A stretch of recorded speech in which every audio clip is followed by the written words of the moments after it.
আসসালামু আলাইকুম, আমি জয় বলছি। আপনারা জানেন যে গত 1.5 বছর ধরে এই অবৈধ ইউনূস সরকার অবৈধভাবে ক্ষমতা দখল করে আছে।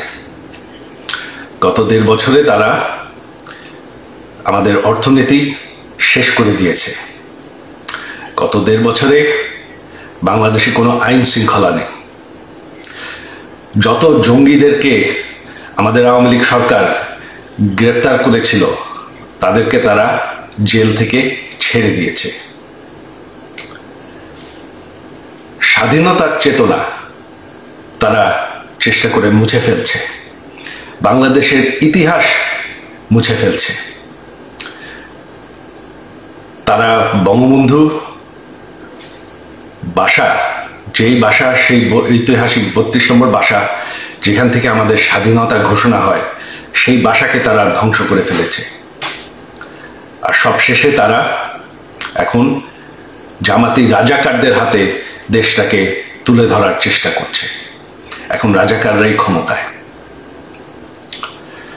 এখন তারা চেষ্টা করছে বঙ্গবন্ধুর কন্যা প্রধানমন্ত্রী শেখ হাসিনাকে বিরুদ্ধে অবৈধভাবে আইন বদলায়, মিথ্যা মামলায় গায়ের জোরে সাজা দিতে। তাতে কোনো লাভ হবে না। তবে আমাদের দেশের ভবিষ্যৎ এখন অনিশ্চিত। দেশটাকে রক্ষা করতে হবে। আপনারা যদি এই ভয়ঙ্কর পরিস্থিতি থেকে বের হয়ে আসতে চান, আপনারা যদি চান যে বাংলাদেশ আবার সেই উচ্চ অর্থনীতিতে পরিণত হতে থাকুক, আপনারা যদি চান যে বাংলাদেশে আইন শৃঙ্খলা থাকে, বাংলাদেশে জঙ্গিবাদ না থাকে, বাংলাদেশে রাজাকাররা যাতে ক্ষমতায় ফিরে না আসে, যাতে আমাদের স্বাধীনতার যুদ্ধ সেটা যাতে মুছে না ফেলা হয়, তাহলে আপনাদের এখন দাঁড়াতে হবে। আপনারা জানেন 13 তারিখ আগামী পরশুদিন আমরা ডেকেছি ঢাকা অবরোধ। ঢাকা অবরোধকে আপনাদের সফল করতে হবে। আমার অনুরোধ আপনাদের প্রতি যে আপনারা কেউ, এরা গায়ের জোরে চেষ্টা করছে, তবে আপনারা কেউ কাজে যাবেন না। ছাত্রছাত্রীরা স্কুল কলেজে ক্লাসে যাবেন না। দোকানপাট, বাস, রিক্সা সব বন্ধ রাখবেন। এরা গায়ের জোরে চেষ্টা করছে দমন করতে, তবে ভয় পাওয়ার কিছু নাই। আপনারা যদি বাসায় থাকেন, এরা আপনাদের কিচ্ছু করতে পারবে না। দেশটাকে বাঁচানোর জন্য এটাই এখন পথ। আপনারা যদি না চান যে রাজাকারদের হাতে দেশ চলে যাক, বাংলাদেশের ইতিহাস মুছে ফেলা হোক, বাংলাদেশ, যে বাংলাদেশ আমরা ভালোবাসি সেটা শেষ হয়ে যাক, তাহলে এখনই সময়। এই অবৈধ সরকারের আর বেশি সময় নাই, এদেরকে ভয় পাওয়ার কিছু নাই। আর আমার শেষ অনুরোধ আইন শৃঙ্খলা বাহিনীদের পক্ষে যে এই সরকারটি অবৈধ, সম্পূর্ণভাবে অবৈধ। তারা এই সন্ত্রাসীরা পুলিশকে হত্যা করেছে, আইন শৃঙ্খলা বাহিনীকে হত্যা করেছে, আপনাদের ভাইদেরকে হত্যা করেছে। তাদের কোনো বিচার করতে দেয়নি। আপনারা আমাদের নেতাকর্মীদের নির্যাতন করবেন না। এই সরকারকে আমরা সরাবো। এই সরকার আর বেশি দিন টিকবে না। বাংলাদেশকে আবার সেই রাজাকারদের হাত থেকে আমরা অবশ্যই রক্ষা করব। ৭১-এর আন্দোলন আমরা যুদ্ধ করে জিতেছি। এই আন্দোলনও আমরা সফল হব।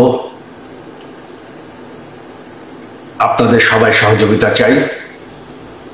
আমাদের এক হয়ে দাঁড়াতে হবে বাংলাদেশকে বাঁচানোর জন্য। আমি গত কয়েকদিন আপনাদেরকে একাধিক আলোচনায় বলেছি যে এই সরকারের ভেতরে যারা কাজ করছে তাদের একটা বড় অংশ এবং শক্তিশালী অংশ হিতাহিত জ্ঞান শূন্য হয়ে কি করবে কিভাবে এই সময়টাকে দীর্ঘায়িত করবে সেটার জন্য তাদের এখন একটা পথ নিয়ে বলতে পারেন যে সরকারের ভেতরে সরকারের মধ্যে চাপাচাপি চলছে, সেটা হলো ওয়ান কাইন্ড অফ যেভাবেই হোক একটা বিপ্লবী সরকার ঘোষণা করা, যেটা তারা এখন কপাল থাপড়ায়। হায় 5ই আগস্টে তো সুযোগ ছিল, আমরা কেন 5 আগস্ট 6, 7, 8 আগস্ট কেন আমরা বিপ্লবী সরকার ঘোষণা করলাম না? ওই যে রাষ্ট্রচিন্তক ফরহাদ মাজার এখন ব্যাখ্যা দেয় না যে তখন সাংবিধানিক প্রতি বিপ্লব হয়ে গেছে, সেই আফসোসের প্রতিফলন এইসব কথাবার্তা, কিন্তু সেই খায়েশটা এখন তাদের ভেতরে রয়ে গেছে এবং শেষ মুহূর্তে এসে ওইটার একটা চাপ। এই যা দেখেন না মাঠে ওই জুলাই সনদ বাস্তবায়ন, তারপরে কি গণভোট সংস্কার, এগুলো সব কিছুই হচ্ছে সামনের দেখানো, পর্দায় দেখেন ভেতরে ভেতরে কিভাবে আর ক্ষমতায় থাকতে পারি। ইলেকশন একটা ফেয়ার দিলে পরে এই যে এখন যারা ক্ষমতা এনজয় করছে, এটা জামাতে ইসলামী বলেন, এনজিও বলেন, এনসিপি বলেন, তাদের কারো তো আর এই দিন থাকবে না। চাইলেই এইভাবে গিয়া যে প্রধানমন্ত্রীকে গিয়ে প্রেশার দিবে আমার লোক এখানে বসান নাই, এই খায়েশও তো তাদের আর মিটবে না। ফলে 11 অক্টোবর 2025 জামাতের শোডাউন, এনসিপির সুর, এই ফরহাদ মাজার আলোচিত ব্যক্তিত্ব তার সুর, জামাত ইসলামের সফট লাইন, সব কিছুকে একটা সুতায় যদি আপনি আনেন, আমি আপনাদেরকে সহজ করে দিই আলোচনাটা কোথায় গিয়ে দাঁড়ায়। ফরহাদ মাজার আজ এসে কি বলছে? ফরহাদ মাজার আজকে এসে তার যেই বয়ান, আবার সেই বয়ান, পুরনো বয়ান, একই বয়ান তার, সে বয়ানে সে বলছে যে নির্বাচনের সঙ্গে গণতন্ত্রের কোনো সম্পর্ক নেই বলে মন্তব্য করেছেন রাষ্ট্রচিন্তক ও কবি ফরহাদ মাজার। ইদানিং খুব বলছেন, গত পরশুদিনও বলেছেন, প্রেস ক্লাব একটা প্রোগ্রামে বলছে যদি আমরা কিছু করতে চাই তাহলে দয়া করে নির্বাচনের ধারণাটা বাদ দেন। ক্লিয়ার বলতেছেন যে নির্বাচনের চিন্তা এবার বাদ দেন, নির্বাচন মানেই গণতন্ত্র, এটা মারাত্মক ভুল। তাহলে শেখ হাসিনা কি দোষ করেছিল? শেখ হাসিনা তো এইটাই বলতো যে সীমিত গণতন্ত্র বৃহৎ উন্নয়ন, ওই কথাটাই ঘুরায় ফিরে এখন ফরহাদ মাজার তার ওয়াইফ এই সরকারের উপদেষ্টা, যতদিন নির্বাচন না হবে ততদিন তার ওয়াইফ উপদেষ্টা থাকবে। দু একটা ককটেল মুকটেল বাসায় খাইলো, তাদের তো কিছু যায় আসে না। নির্বাচনের সঙ্গে গণতন্ত্রের কোনো সম্পর্ক নেই, নির্বাচন মানে গণতন্ত্র, এই ভুয়া তত্ত্ব থেকে বেরিয়ে আসতে হবে। গণতন্ত্র মানে হচ্ছে জনগণের সামষ্টিক অভিপ্রায় বাস্তবায়িত করা, এটার আরেকটা নাম আছে, সেটা হচ্ছে গণসার্বভৌমত্ব। এই অল্প কয়েকজন মুষ্টিমেয় কিছু লোক এখন যেটা বাস্তবায়ন করছে, এটাই তাদের সকল মানুষের রিপ্রেজেন্টেশন, তাই না? তিনি বলেন সমস্যা হচ্ছে কেন্দ্রীয় ক্ষমতাকে যেখানে দেওয়া হয়েছে পুরো প্রতিষ্ঠানগুলো রয়ে গেছে, যেহেতু শেখ হাসিনা রাষ্ট্রকে আমরা টিকিয়ে রেখেছি, সেই রাষ্ট্রটা এখনো আছে। আজীবন কত ফরহাদ মাজার যাবে আসবে, সেই রাষ্ট্রই হয়তো থেকে যাবে। আসেন জামাত ইসলামের কথায়।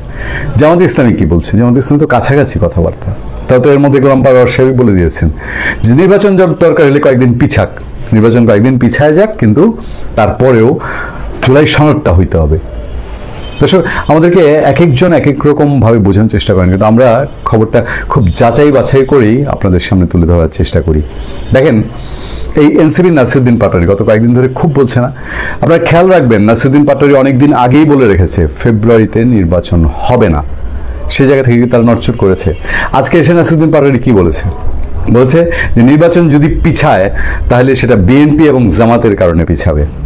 কথার অর্থ কি? অর্থ হলো দুইটা, একটা হলো নির্বাচন পিছাতেও পারে এরকম কোনো মেসেজ তার কাছে আছে, অথবা তারা যে নির্বাচন পেছাতে চায় এইটার কিছু বিষয় আসে এখন পরিষ্কার হয়ে আসছে। আরেকটা হলো বিএনপি এবং জামাতের উপরে দোষ দিয়ে একটা নাটক চাপাচ্ছে। বেসিক্যালি এই সরকারের কোনো দায় নেই, তাদের যে সরকার, তাদের যেই সরকারের যে কর্মকাণ্ড, যেভাবে দেশে প্যাচ লাগিয়েছে, রাজনৈতিক জটিলতা লাগিয়েছে, এই আওয়ামী লীগ নিয়ে কি হচ্ছে সারাদিন আপনারা খেয়াল করেছেন, এবং সামনেও কি হবে এগুলো মুশকিল। সবকিছুই নির্বাচন না হওয়ার জন্য ভেতর থেকে যা যা এলিমেন্ট তৈরি করা সেগুলো সামনে আনা, এবং নির্বাচন না হইলে পরেই বলতে সুবিধা হবে না দেশের রাজনীতি করার কোনো, নির্বাচন করার কোনো অবস্থা নেই। সো দ্যাট এখন আমি একটা বিপ্লবী সরকারের পথে হাঁটি, বা একটা যে কোনো কিছু, বা হয়তো সরাসরি বিপ্লবী সরকার শব্দটা তারা ব্যবহার করবে না। না করে কি করবে জানেন? ওই ফরম্যাটেই তারা সবকিছু করবে, ওই ফরম্যাটেই নিয়ে যাবে, নিয়ে গিয়ে আধিপত্য, একচ্ছত্র আধিপত্য, ডক্টর ইউনূসকে প্রেসিডেন্সিয়াল যদি একটা ক্ষমতার কাছাকাছি রাখে, সেরকমভাবে রেখে দেশটাকে আবার একটা প্যাচগুজ লাগিয়ে, অনেকেই তো বলছেন যে যেভাবেই হোক তারা অ্যাটলিস্ট আরও 6টা মাস থাকতে চায়। এই 6 মাস যাবে, তবে আরও 6টা মাস থাকতে চায়। সরকার যতই নির্বাচনের কথা বলছে, পরিস্থিতি যে ততই ঘোলা হয়ে যাচ্ছে। আপনি চিন্তা করে দেখেন, একবার ভাববেন যে আর 1 মাসের মধ্যেই নির্বাচনের তফসিল ঘোষণা করার কথা, মানে যদি ফেব্রুয়ারির 15 মধ্যে নির্বাচন করতে হয় তাহলে তফসিল ঘোষণা করার আর 1 মাসও বাকি নেই। এখন জানতেন আপনি একটা তফসিল ঘোষণা করে দিলেন বা বিএনপিকে ডেকে বুঝালেন, ভাই বিএনপি আসো, দেখো যা যা হয়েছে, এখন যদি জুলাই সনদটা আমরা বাস্তবায়ন না করি তাহলে তো আর কিছুই রইল না, আবার আওয়ামী লীগ ফিরে আসবে, ফেসিবাদ ফিরে আসবে, তো আওয়ামী লীগ ঠেকাইতে হলে আমাদের ঐক্যবদ্ধ থাকতে হবে, নাম্বার 1। তারপরে একটু জুস খান ভাই, তবে জুস খাওয়ার পরে বলবে আপনাদের দাবি মেনে নিলাম, সম্পূর্ণ দাবি মেনে নিলাম। কি দাবি মেনে নিলাম? সেটা হলো যে নির্বাচন এবং গণভোট দুইটা একই তারিখে হবে। বিএনপি খুশি, লাফাতে লাফাতে লাফাতে লাফাতে নির্বাচনের দিকে যাবে। কিন্তু ওই যে আমরা বলেছি যে শেষ কাটাটা, শেষ আঘাতটা বিএনপিকে নির্বাচনের মধ্যে দিয়ে দেয় কিনা সেটা তো সহজ হয়ে যাবে। তবে হিসাব যত সহজে দিচ্ছি তত সহজ নাও হতে পারে। জামাত ইসলামী যে এটাকে একেবারে সহজে মেনেই নিবে সেই হিসাব মেলানো এখন পর্যন্ত একটু কঠিন।